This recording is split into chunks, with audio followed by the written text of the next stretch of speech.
Hi everyone! Hi everyone! It's Kim and Ashton. Week 6. Week 6. And we're currently in Okinawa in Japan. So Okinawa is very south. It's one of the islands of Japan. And it's actually been a childhood dream of mine to come to Okinawa because it's the birthplace of Goju Ryu, the style of karate that my sisters and I practiced.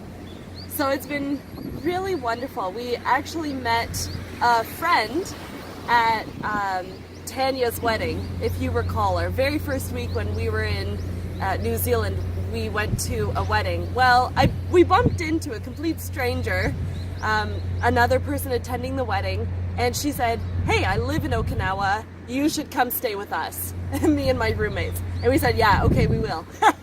So it's been really great. She's been fantastic, just, showing us around, helping us with all of the different plans and everything like that. Yeah, so Okinawa has a very long history. The Raikuju, I think it's pronounced, empire started in the 1400s, and their golden age was around the 1400s to the 1600s. Okinawa was known as a strategic central point in the Pacific Ocean, where they conducted a lot of trade with a lot of different countries, including China, Japan, Malaysia, Thailand, Singapore, so countries like that. And so because it was so centrally located, it just had a wealth of different trade coming in, goods and But our understanding is after the Golden Age, everyone started seeing how valuable Okinawa was, and they all wanted a piece of the pie. So Okinawa actually started paying taxes to the Japanese government and the Chinese government at one point, and then Okinawa became a Japanese prefecture. And fast forward, then we have World War II, which was a difficult time for the Okinawan people. So World War II, there was the Battle of Okinawa, and it was fought between the Japanese and the Americans. And so in some ways, the Okinawan people, from what we've been learning especially at the museum, the Okinawa Memorial Museum, was caught in the crossfire. They were kind of stuck in the middle, where the Japanese were retreating to the south part of the island. The Americans were trying to take over, again because it was a strategic point. And so over 200,000 Okinawans died.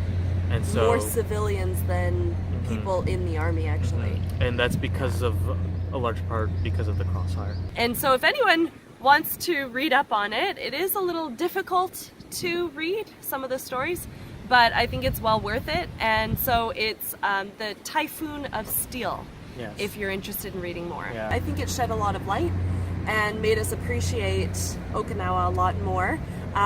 We also got to enjoy some of their cultural dances and everything, Asa, which is really fantastic. It's invigorating. It's like a combination of drums and dancing and martial arts all rolled up into one package. So we got to participate in that. I actually went to Carrie's school, the friend. She's a teacher here in the JET program. And I was able to attend some of her classes because I think the best way to get to know a culture is through the students. What are they teaching in the classrooms? What's the structure like? And just getting opinions from the younger generation. And it was really fantastic. Actually, the students here don't use cell phones in class. And this is high school level, right? Grade 10, 11, 12. They don't use cell phones, which is really great.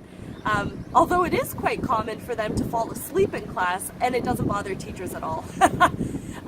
Though they do have much longer days than we do in North America. I also thought it was really cool, the facilities. So they have a number of different sports, but they also have tea ceremony room so that they can practice and learn in the school. They also have a specific area where students can learn karate and they can learn weaponry, bows and things like that. So I thought that was just really neat, and of course everyone was very hospitable. Did quite a bit of sightseeing. So we did visit Shirijo, which was the castle used by the Okinawans during their golden period, and it's been rebuilt. It's a really interesting place to check out. We also visited the Okinawa Aquarium, which up until 2005 was the largest aquarium in the world. They host whale sharks there, dolphins, as well as giant turtles, all types. Just incredible to see. And I think what Ashton was mentioning too is some places, how do we put this, don't necessarily treat the animals well, but you felt that they were highly professional, that they just took great care with all of the exhibits, all of the animals and everything else. So it was really special. We also visited Cape Hedo, which is kind of the top point of, or the peninsula up at the top of Okinawa, which was a beautiful sight. Where two oceans meet, so that's pretty cool. Yeah. And then we also yeah. just visited, as you can see here, we're in the port area of Naha. We just visited Zamami. So it's an island just off of the coast of Okinawa, and it was extremely beautiful and great day. The weather was fantastic. Really Did a little sunny. bit of snorkeling, and it's our last day here, so we're just taking it in. But yeah, I think that's about everything. And next week we'll be returning to the cold, going up north to snow, so that'll be a lot of fun too. Yeah. Okay. Yeah. All right. Thanks. See you next Bye. week. Bye.